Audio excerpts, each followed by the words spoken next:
Welcome to Crisis 3, Episode 8.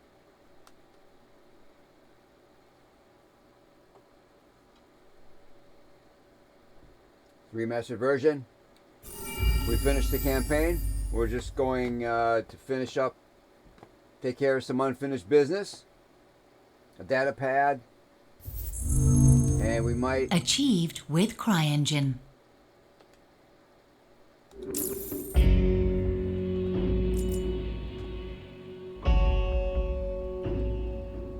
We've got 5 missing data pads that we didn't collect. And one... a black box. I know where the black box is, and there's a data pad in the first mission. Then there's another data pad we're missing in the second mission. There's 2 data pads we're missing in the 6th mission, and 1 data pad in the 7th mission.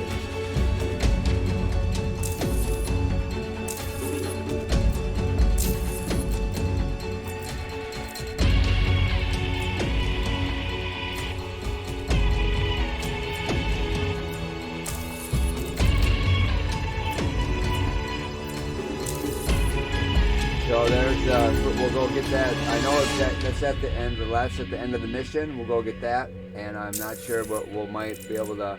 It's kind of like these messages. They don't really tell you. They'll tell you. It tells you how many data pads are in each location, but it doesn't tell you specifically what ones you found. In terms of like finding the rest of them.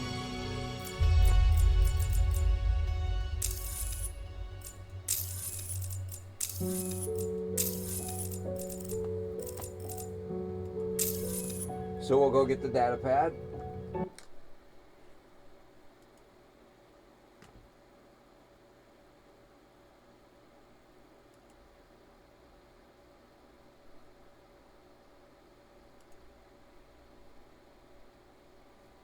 All right, here we are at the end of the first mission.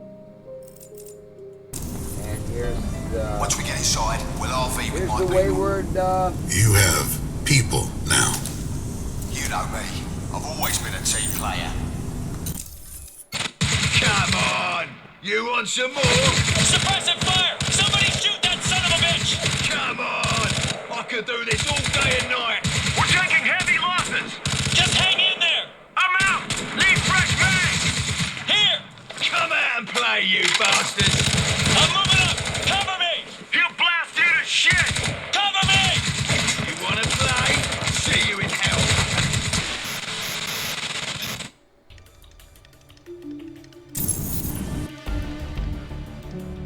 Alright, this is, you see, this I'm not going anywhere until you give me some answers. We found all the... Yeah. That's right. I remember. Right before the very end of the mission.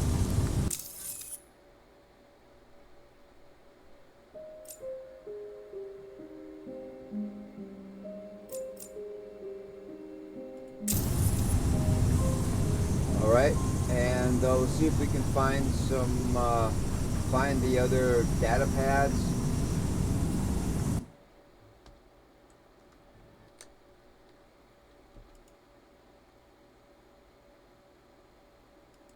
Alright, and it looks like we have found the last of the data, the data pads towards the beginning of the first mission. Right here. This is right after we get the crossbow, or the bow. It's right over here.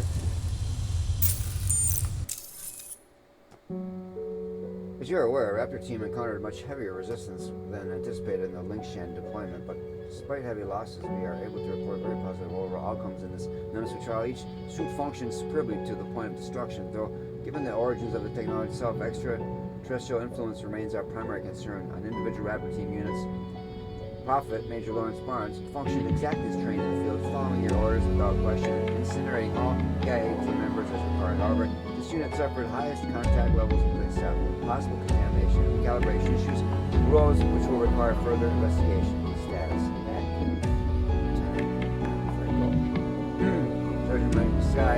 Despite persistent red flags on the unit's personality chart, Psycho performed well beyond expectation, even successfully operating outside a Raptor team for an extended period. Recommend revised neurological assessments and further nanomed optimization courses. Status active.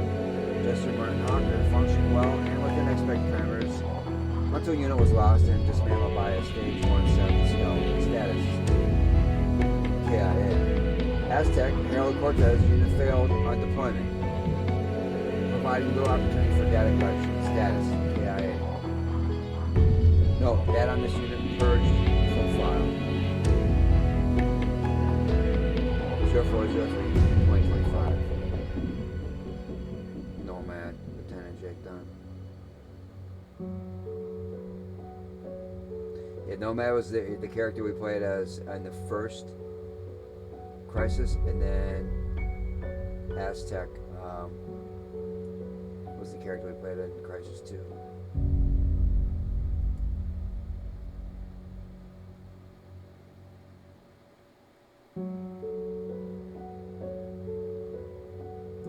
I believe that's correct.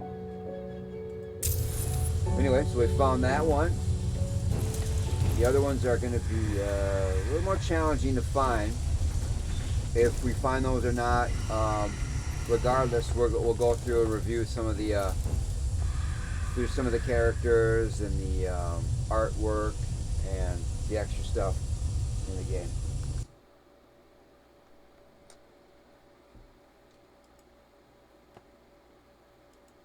All right, and good memory here. We found the last of the data pads in the second mission.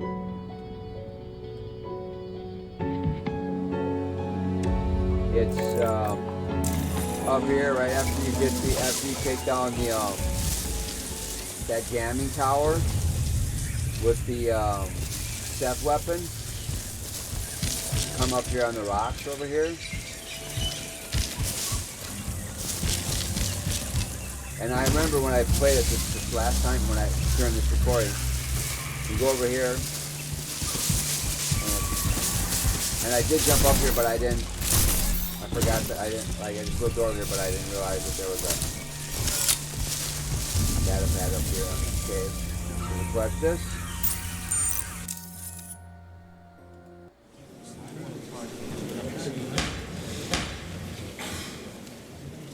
Justice Hardy, you know this disgusting brutalization of American citizens, of war heroes, is taking place as well as I do. You will lower your voice when you address this court, Senator Strickland. Oh? There is no evidence this so-called skinning lab even exists. Just as there is no evidence of hero. Didn't they? Just as there is no evidence that the terrorist prophet was ever apprehended. Terrorist? Prophet saved us all. If it wasn't for him, how did Cell get to you? Was it money? Or threats? There is no skinning facility, Senator. And this delusional crusade against a company that... Where are they then?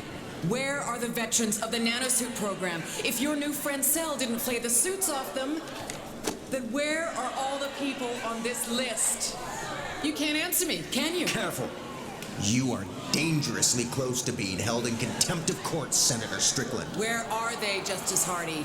And where are the dissenters? Where are the scientists? Where's Nathan Gould, Justice Hardy? That's enough. Yeah, what we also want to know is where's your integrity? Where are they?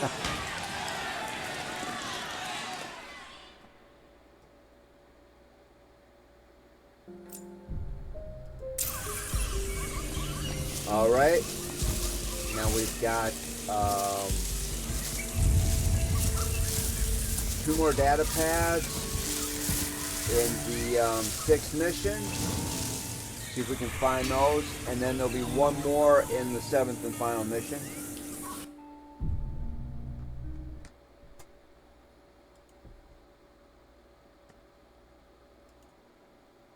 All right, we found 1 of 2 that were missing, that we didn't collect, data pads in the 6th mission here.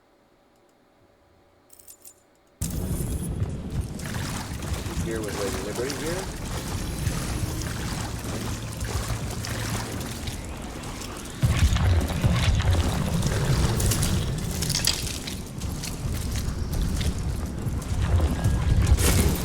Textures or what?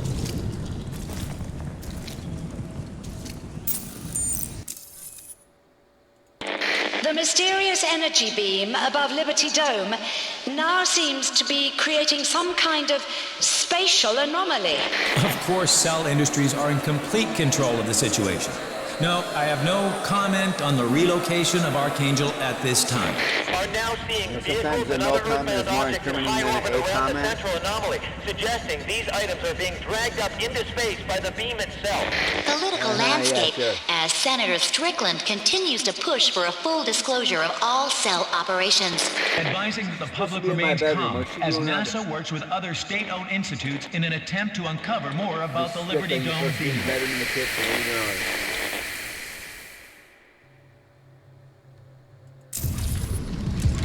Alright. Now there's still one missing in this level. This is pretty, it's a huge level. Yeah, challenge is remembering. See what we can do here. See if we can find the final data pad for this mission, and then we'll have one more in the final mission.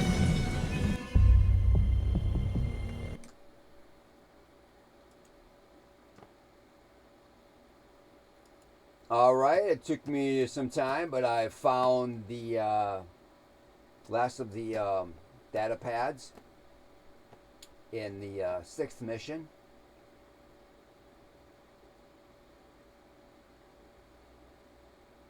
And helicopter.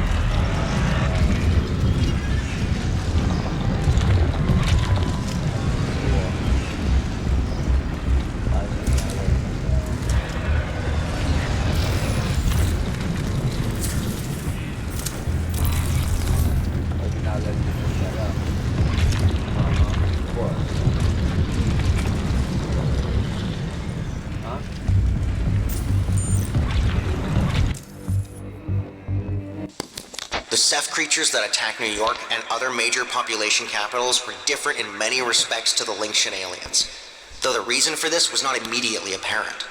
We now know that the Ceph are a highly adaptive and reactive species, with the initial Stage 1 aliens bred to give way to a second stage, one specifically evolved and modified for their host environment. They assessed our world, they absorbed our DNA, tested it with their spores, and when we resisted, studied our battle tactics. The Ceph adapt to mirror the dominant species. This is their genius.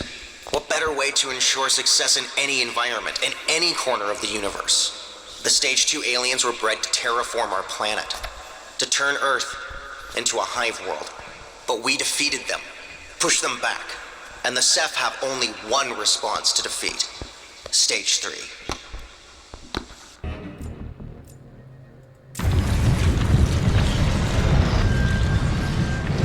Alright.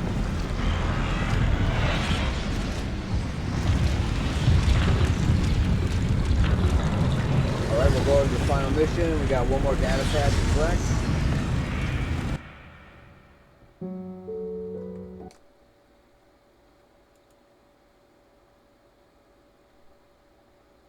Alright, and we have found the final data pad in the final mission.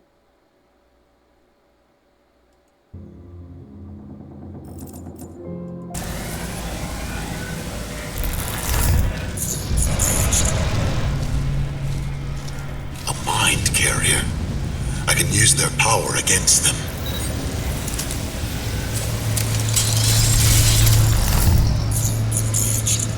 Right near the secondary objective.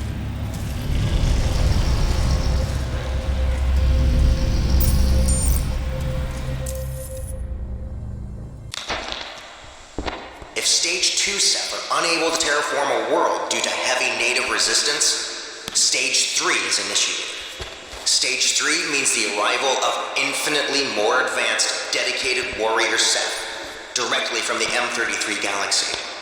Little is known about Stage 3 aliens, but beyond some degree of shared genetic ancestry with Earth-based Ceph, they're likely to be utterly different to anything we have ever dealt with before. Like 3 times the Stage apple. 2 Ceph have only been active here for a few decades, And already, they are a well-adapted, highly capable combat force. The warrior Ceph of M33, by contrast, have a 500 million years of combat evolution behind them. Big deal. These Ceph, in all probability, are the closest things to gods we should ever be unlucky enough to encounter. Whatever. No Stage 3 must be prevented at any cost. Alright. That'll do it. We found all the collectibles.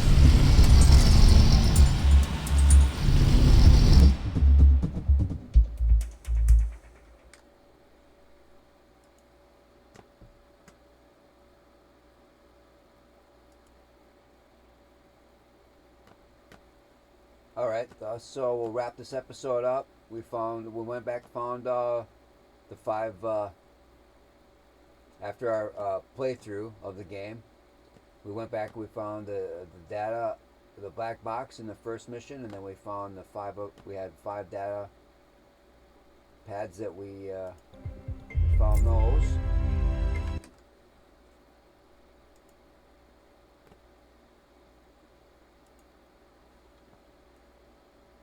And so we'll just go on here. I'll see what we got extras. Check this out. We got this kind of cool. This is the Nanosuit Showroom. This will show us the different capabilities of the Nanosuit for upgrades. This is actually really cool for if you want to go through here and get an idea of what you want to upgrade. Depending upon if you want to play stealth or like focus on combat, going heavy. So we've got sensor upgrade.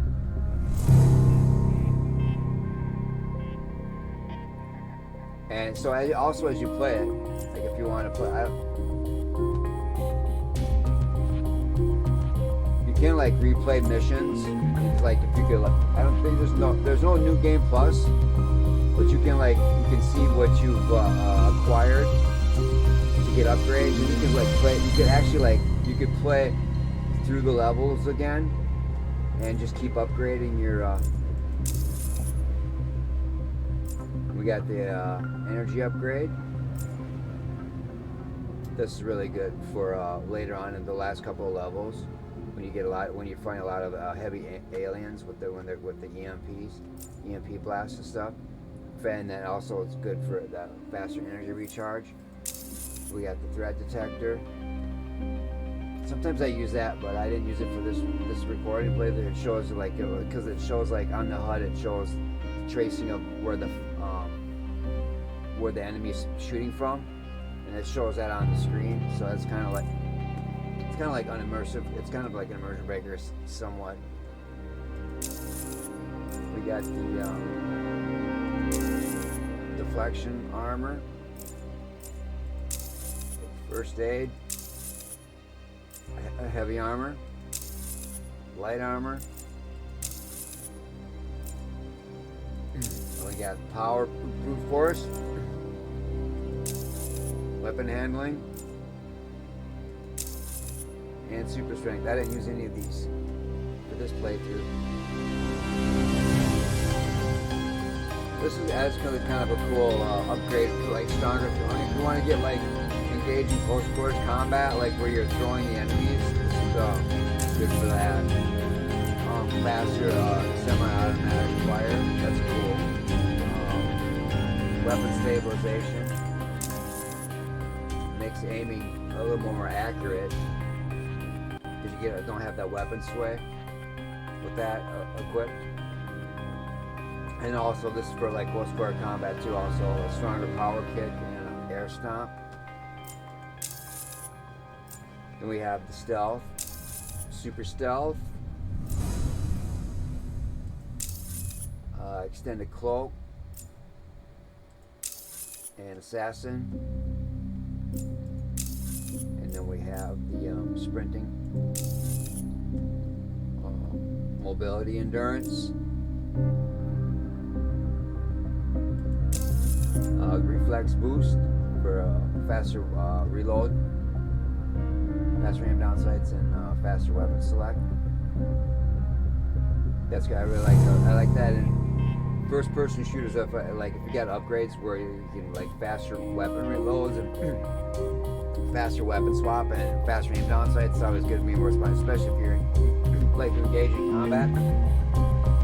You want to get that extra response time during combat. And verticality, faster ledge grabs, but less energy for power jumps. You know, I don't know if I've ever actually played the game. Well, I think I have. A 50% faster ledge grab, that's really good for mobility. But I didn't use that in this playthrough. But unlock the aiming for power jumps. I think that means you can, actually, I think you can like aim while you're in a power jump. So that'd be kind of cool. Alright, now we'll just take a look at some of the characters and stuff.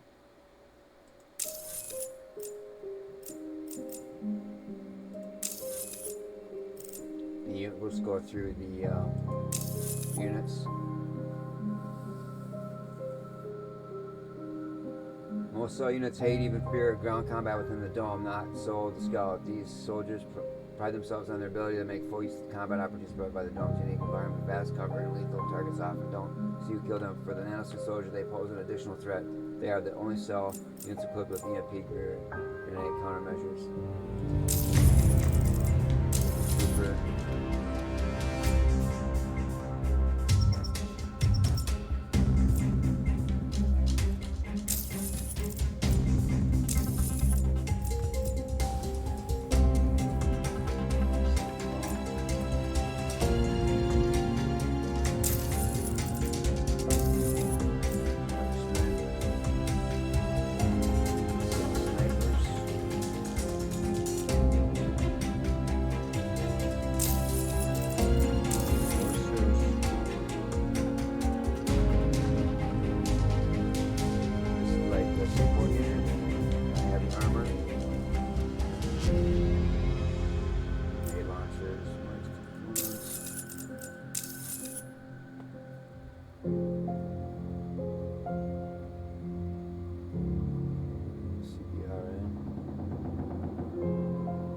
Units stoppers on conditions. We got the aliens, stalker.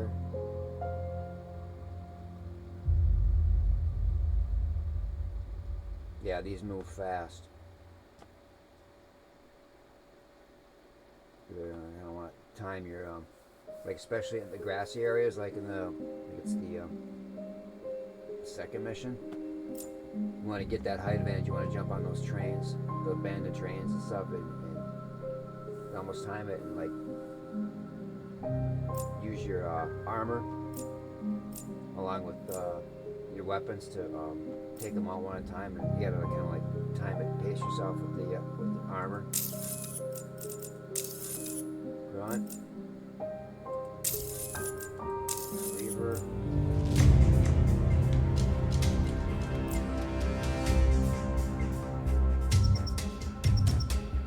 Pretty fast too. Plus they got those pinch rifles, they do a lot of damage. Close quarters combat with those. Shadow. Bolt snipers, you wanna watch for them. Don't get your kid. Long range.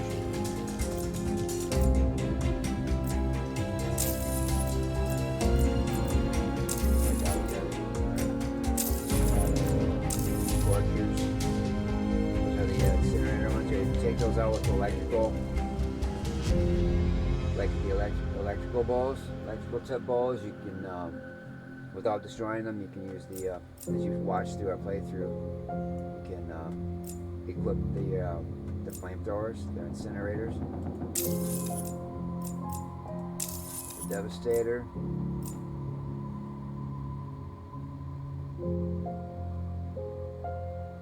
It's a heavy unit. The Reaper cannons are like.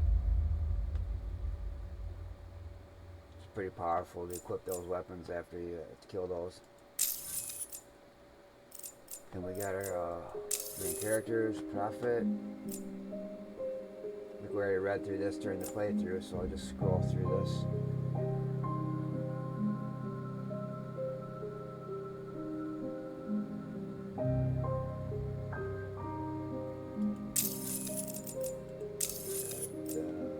Skies, aka Psycho.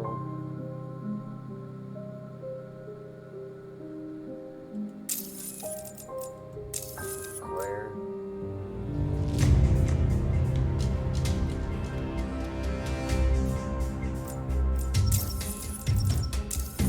Rash. Along with Hargreave. Which you'll remember from Crysis 2. They originally stole the nanotechnology from Seth, the technology they used to design the nanosuits.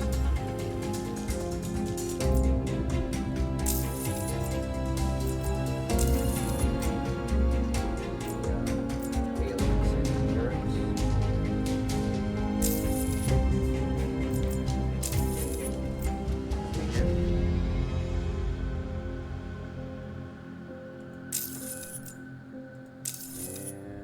Spotter, alien drones.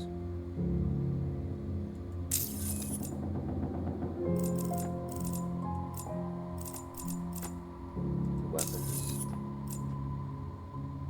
Number 2. The next 3.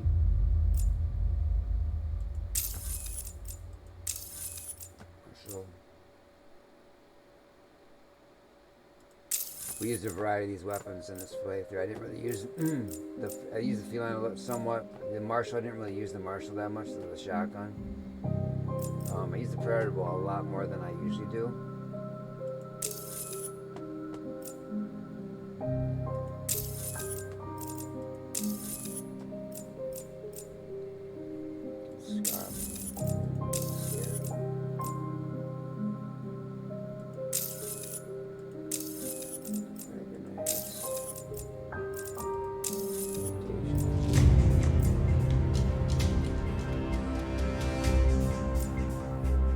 Yeah, I really like using that the 50 cal HMG in this game. It's just like the enemies are so, especially when we played on the hardest difficulty level. So when you're playing on the hardest difficulty level, a lot of these rifles, it takes a lot of ammunition to take down some of these tougher enemies. Especially on the hardest difficulty level, you can they do a lot of damage real fast. For continuity, I didn't want to, since I was recording, I wanted to maintain somewhat continuity. I didn't want to have to be playing areas over and over again. Yeah, this is another first-person shooters. I really like using sniper rifles a lot of the times for long-range combat. And then, soften the enemy and then take down, and then use them in, use sniper rifle, do some long range combat, go in, use the mid range, and then get engage in any close quarters combat, finish off the area. Of course, we have the rocket launcher, Grendel.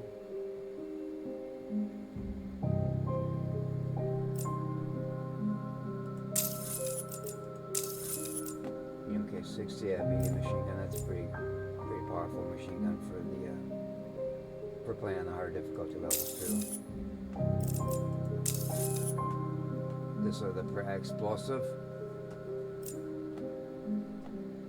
That packs a punch. You find those a few times in the game. Discharge, C4. Those are good for taking out pingers and large groups of enemies. Ideal for setting up ambushes.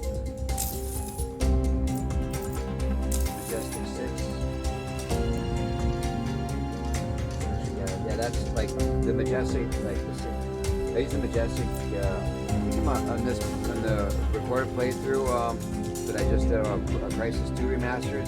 I use the Majestic when you get the Majestic at that certain point in the game. I use that pretty much for the whole level. That's pretty powerful sidearm. Decent accuracy, and it does. It's got a high output damage output. Yellow tag, good for just lobbing grenades into combat areas. Jacko, shotgun. Like, this is good for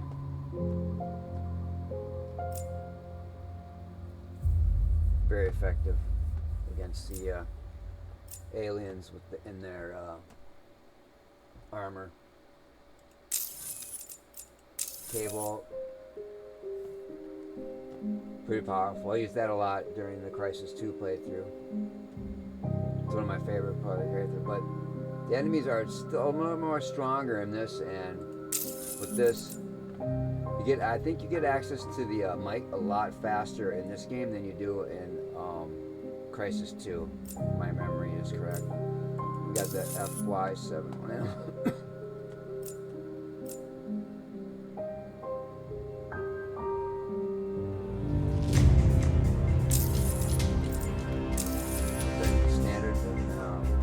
Sidearm, 12 Nova, Typhoon, just those 10 separate barrels, ultra high rate of fire. I just choose to that pretty good stopping power, choose to the ammunition. Dodge gun.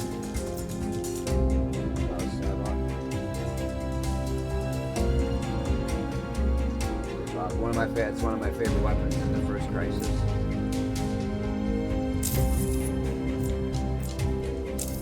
Exactly with the alien firepower here.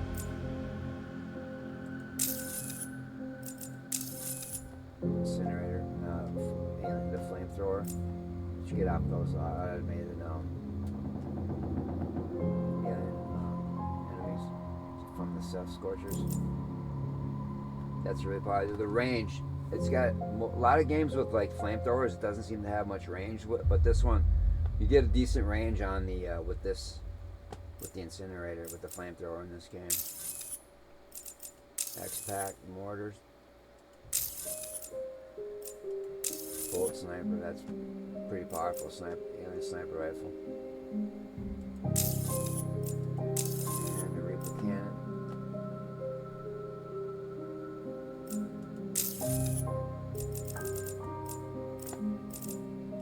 We read through most of these. It describes the Orca on ship.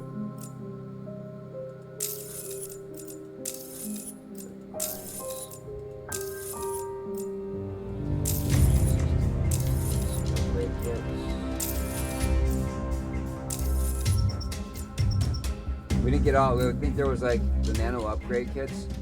I think that we missed like 4 of them.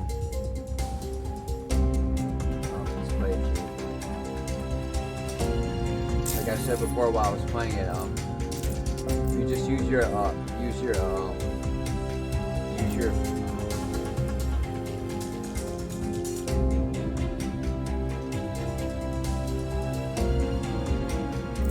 the visor, your tactical visor. Use that a lot when you scan the areas. When you go into new areas, you can usually pretty much find all that stuff. And make sure like the maps are designed so that you can just like go from point A to point B. But if you don't look around, you'll kind of like, there's some exploration you can do in this game, and you find a lot of stuff like secondary objectives and find exploring and finding secret areas. So if you explore around, you can usually find most of the collectibles plus the nanosuit upgrades. And we pretty much, during the playthrough, we listened to all those. And I think we might not have read some of these, but I think we read through most of these, or scrolled through all of those. So that ought to do it for this playthrough. Here it unlocks, we got the, if you want to go back and through, we got the score. They do this for Crysis 2 as well, where you can go back and watch the movies, the cutscenes through the game. also have, like it's in Crisis 2, they have the musical score, all those songs, soundtrack. Cool.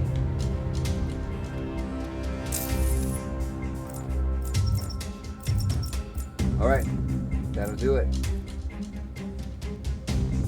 Thank you for watching. Hope you enjoyed this thorough playthrough of Crysis 3 Remastered.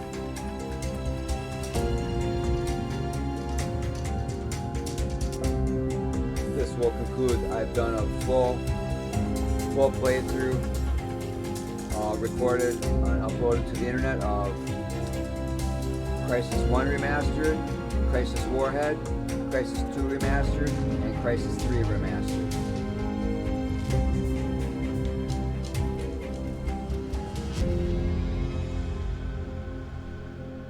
Thank you for watching. I really appreciate it.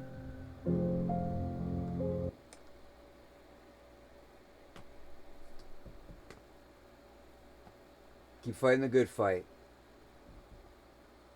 Peace. Be strong. Be kind. Be brave.